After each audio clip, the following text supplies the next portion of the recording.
Well, good morning, everyone, and I'd like to first thank the Burrelli Foundation for the opportunity to come here and share some of our work, which has been done with a large number of collaborators. So, if you were born after 1996, please stand up. There's got to be a few of you in the room. No? Wow, so we're not doing a really good job about our early career researchers. So the point of this is that if you were born since 1996, you only know declining fish catches at a rate of 1.2 million tons per year. So we've hit peak fish. And even in places like Australia, and I'm going to come back to this, where we have the world's best managed fisheries, over 30% of our species are overfished. They say that's good management. It does make me wonder that if, as an engineer, if 30% of your bridges fell down, would you think that was good engineering? So we, even in Australia, have a massive problem. And it feels a little bit like Groundhog Day. This is a graph that shows the number of publications by year around marine protected areas. And the first one came out in 1979.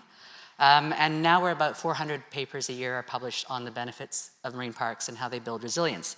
Yet when it comes to our big blue marine parks, we're still having to build that case, which is where we need to get to go. It's well recognized that if you close off reefs to fishing, you will get more fish, bigger fish, and so on. But we're still arguing about it in the big blue, and that's why evidence from Barb's Stanford's tagging is so important. So why Biot? It really is the world's first big blue marine park. The other reason why Biot is, I was at a workshop with Heather Coldaway in the Philippines, and over a gin and tonic, she said to me, hey, we need to figure out how to count fish in the big blue, because if we don't, these fisheries are going to put pressure to come back in. Is that still on? I can't. Okay. It's kind of went all weird.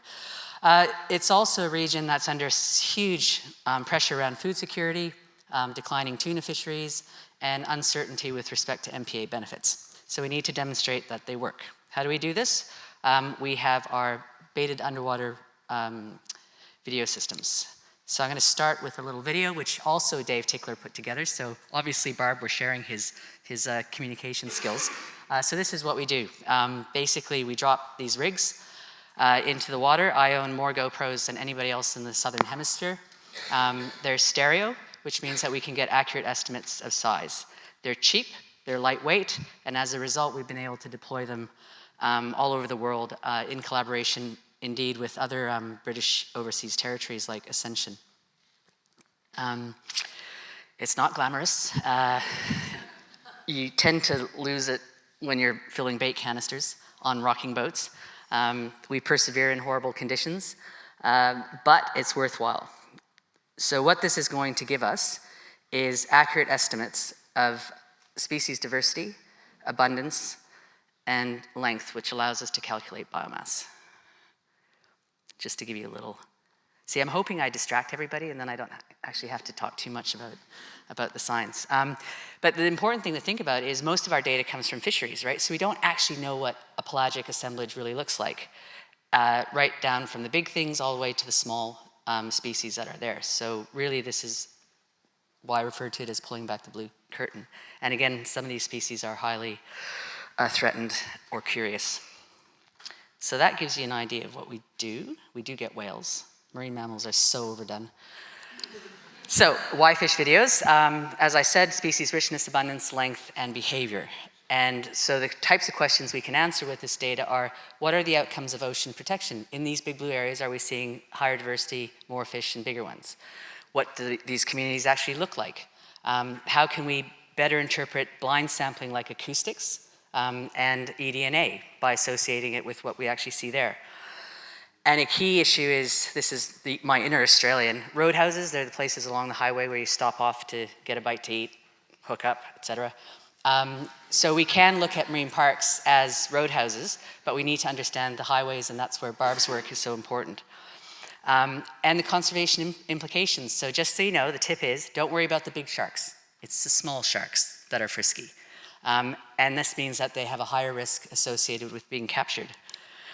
This is where we work, so this is a more up-to-date one. Over the last 6 years, we've run 44 expeditions at 26 sites, and including Biot, which is there in the red, where we've done 3 surveys. How long is a piece of string? You can't really understand Biot, its diversity and its abundance, if you don't have any context for that. So what we see here is that biot is actually quite high on species richness and is very high on abundance compared to the global average.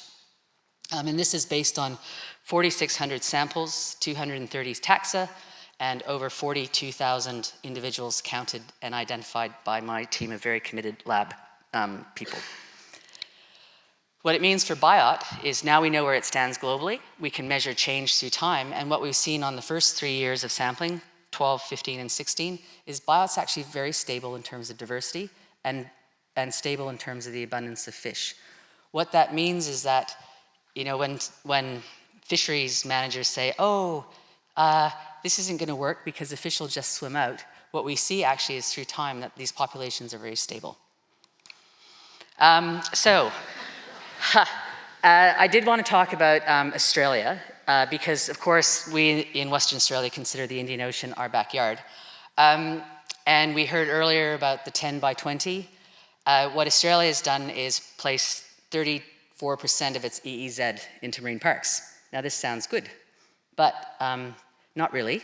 They're mostly paper parks. All of the green is full protection, but all of that yellow and blue is where you can still fish. And in fact, they reduced our protection by 400,000 square kilometers, which is almost the size of the UK. There's this assumption that partial protection is equal to full protection. When did your sex ed teacher ever tell you that?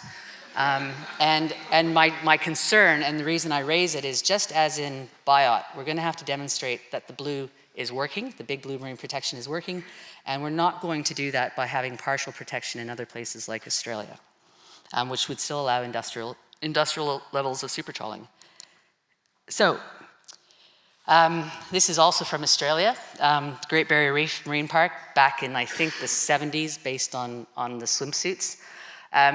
This was considered reasonable behavior in the 70s, and I think we're going to look back at our oceans and our fishing and our lack of protection and our partial protection and say, what were we thinking? Thank you.